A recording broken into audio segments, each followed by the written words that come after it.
Hello everyone, welcome back on my YouTube channel. Student, production management में आज के lecture में हम लोग डिस्कशन करेंगे सीक्वेंसिंग को।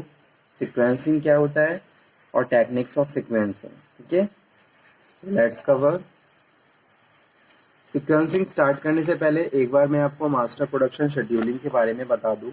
क्या होता है मास्टर प्रोडक्शन शेड्यूलिंग, क्योंकि ये टॉपिक हम ऑलरेडी डिस्कस कर चुके हैं। इसके कुछ पॉइंट्स रह गए थे जो आज हम कवर कर लेते हैं और उसके बाद फिर सीक्वेंसिंग को भी दोबारा से रिवाइज कर लेंगे। ठीक है, and again I am saying if you have any problem any doubt then you can again discuss. दोबारा से डिस्कशन कर लीजिए, जो भी प्रॉब्लम हो, कोई भी डाउट हो तो आप उसको दोबारा से डिस्कस कर सकते हो। ठीक है, मुझे नोट डाउन करवा दीजिए बस। Master production scheduling, it is the detailed production plan. अगर मैं मास्टर प्रोडक्शन शेड्यूलिंग की बात कर रहा हूँ तो मैं डिटेल में जो प्रोडक्शन का जो प्लान है उसके बारे में डिस्कशन कर रहा हूँ, जहाँ इनपुट से लेके आउटपुट तक जितनी भी फंक्शंस, जितनी भी एक्टिविटीज परफॉर्म कर रही हैं, ऑल इंक्लूडेड। ठीक है, सब इंक्लूड हो रही हैं। जैसे कोई भी एक प्रोडक्ट जो अनफिनिश्ड है और वो 10 वर्क स्टेशन से होता हुआ फाइनली फिनिश्ड में चेंज होगा, और 10 के 10 वर्क स्टेशंस पे जितने भी सब फंक्शंस परफॉर्म होने हैं, all are included in master production scheduling. ठीक है, so that's why it is a detailed production plan for the end item to be produced by the plant. ठीक है, प्लांट में जितने भी एंड आइटम प्रोड्यूस हो रहे हैं उसके बारे में detailed production plan known as master production scheduling. इसको शेड्यूलिंग या स्केड्यूलिंग बोलते हैं। ठीक है, a master production schedule is a statement of what will be made. क्या बनाना है, कैसे बनाना है, how many units produced will be made and the when they will be made, कब और कैसे और किसके द्वारा। It is production plan. तो ये क्या है, मास्टर प्रोडक्शन शेड्यूल है और मास्टर प्रोडक्शन प्लान है कि भाई कितने यूनिट्स प्रोड्यूस करने हैं, कैसे प्रोड्यूस करने हैं, किस तरीके की लेबर रिक्वायरमेंट होगी, किस तरीके का रिसोर्स मटेरियल हम यूज करेंगे। ये सारे डिसीजंस मास्टर प्रोडक्शन शेड्यूल का पार्ट होते हैं। Master production schedule must also consider the capacity of plant and requirement. ठीक है, master production scheduling must also consider the capacity of plant. Plant की कैपेसिटी कितनी है, कितनी कैपेसिटी है प्लांट की, और कौन कौन सी चीज़ें रिक्वायर्ड होंगी। ये भी, जैसे कि आपको कोई नया प्रोडक्शन बायर के थ्रू कोई नया ऑर्डर मिलता है, इसमें आपको कुछ इनोवेटिव बनाना है, तो सबसे पहले आप क्या करोगे, अपने प्लांट की कैपेसिटी को रिकॉग्नाइज करोगे कि भी मेरे प्लांट में क्या ये प्रोडक्ट प्रॉपर्ली प्रोड्यूस हो सकता है। अगर रिक्वायरमेंट्स है तो किन किन रिसोर्सेज की रिक्वायरमेंट है, भाई कोई नई मशीन चाहिए होगी, कोई स्पेशल टाइप की लेबर चाहिए होगी। तो इस तरीके से हम रिकॉग्नाइज करते हैं, आइडेंटिफाई करते हैं। तो वही चीज़ यहाँ पे हम बात कर रहा हूँ कि एक प्रोडक्शन मैनेजर रिकॉग्नाइज करता है प्लांट की कैपेसिटी को according to the requirements of buyer और requirement of resources also. So all planning for material, manpower and equipment and the financing for facility is driven by the master production scheduling. ठीक है, master production scheduling के main objectives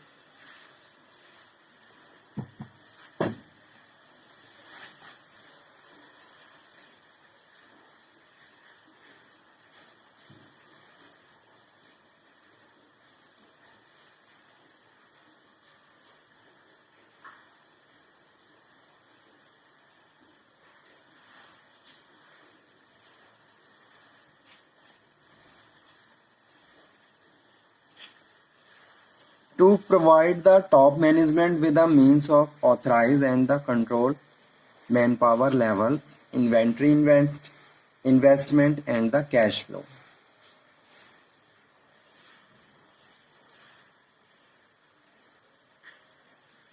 To coordinating marketing, manufacturing, engineers, finance activities and the common performance objectives.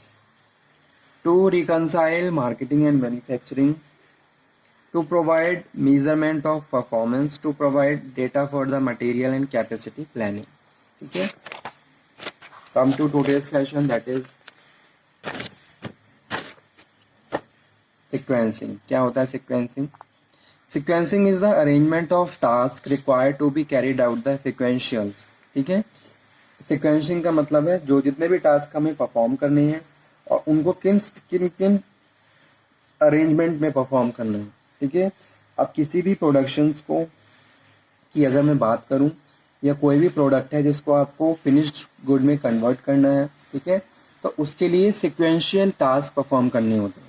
Sequential task का मतलब कि भाई first number पे कौन सा टास्क परफॉर्म करना है, सेकंड पे कौन सा करना है, थर्ड पे कौन सा करना है, according to the changes in the inputs.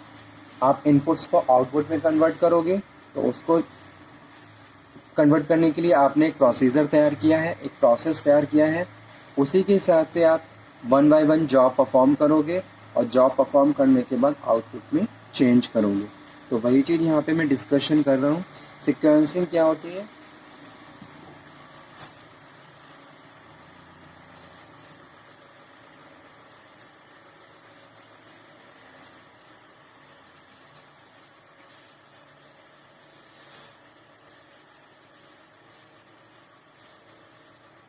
Sequencing is the arrangement of tasks required to be carried out sequentially.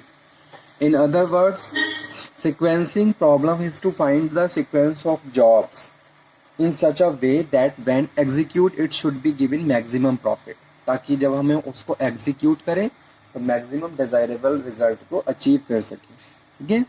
Sequencing problems arise when we are concerned situations where is a choice as to the order in which number of tasks can be performed, ठीक है। Sequencing is a process that determines the priority job orders should have in the manufacturing process. Sequencing result in priority rules for job orders. इसकी दो techniques होती हैं, priority rules और Johnson rules. Providing directions for developing sequence.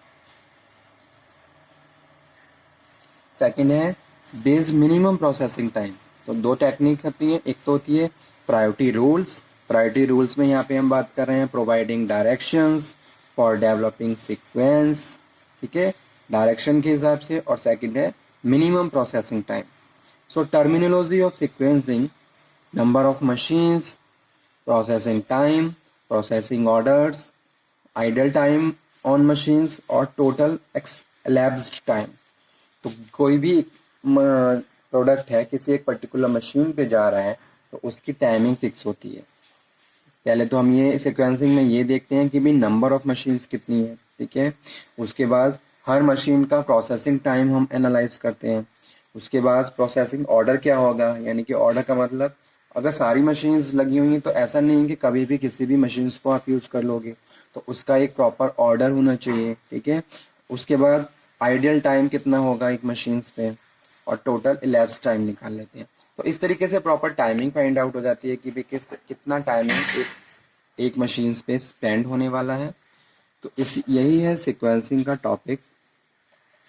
Sequencing is the arrangement of tasks required to be carried out sequentially. In other words, sequencing problems to find sequence of jobs in such a way that when execute it should give maximum profit, sorry, ठीक है।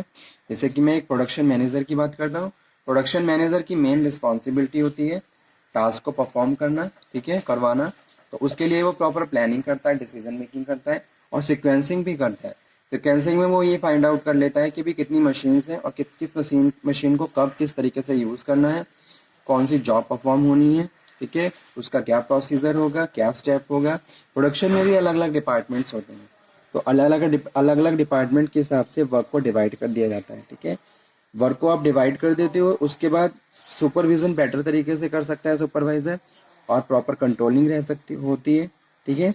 तो इस तरीके से production के functions को proceed किया जाता है ताकि हम डिजायरेबल रिजल्ट्स को अचीव कर सकें।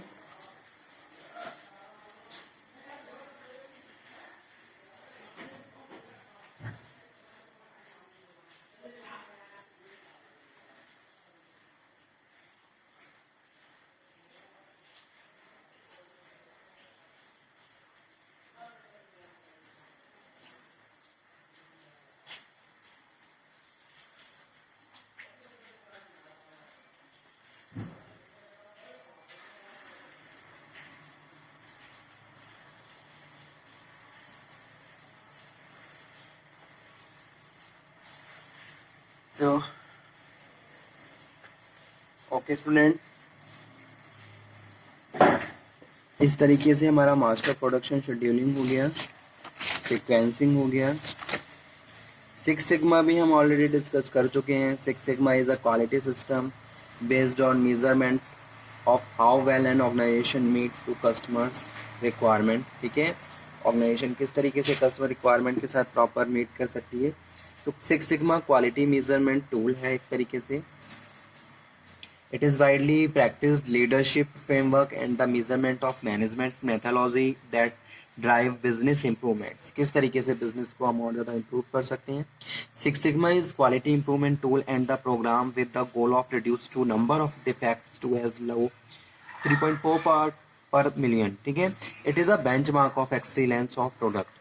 Six Sigma क्या है, benchmark की तरह काम करता है for the excellency of the product and process quality। It provides a quantitative statistical notions of quality useful in the understanding, measuring and reducing variation। Okay?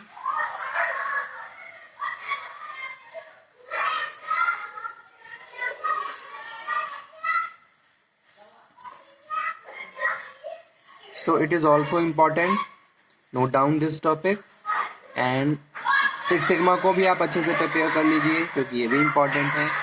इस तरीके से बहुत सारे टॉपिक्स हम कवर कर चुके हैं। अगर आपको किसी भी टॉपिक में कोई डाउट हो, कोई डिस्कशन करना हो तो आप दोबारा से डिस्कशन कर सकते हो। ठीक है, एक बार पढ़ लीजिए, जितने भी टॉपिक मैंने डिलीवर करे हैं आप उनको पढ़िए, समझिए और कोई डाउट हो तो दोबारा से डिस्कशन कर सकते हो। इस टॉपिक को मैं यहीं पे फिनिश करता हूँ। नेक्स्ट लेक्चर में हम फिर से मिलेंगे और फिर से बात करेंगे एक नए टॉपिक पे। तब तक आप ये पढ़िए, समझिए। Okay student, thank you very much.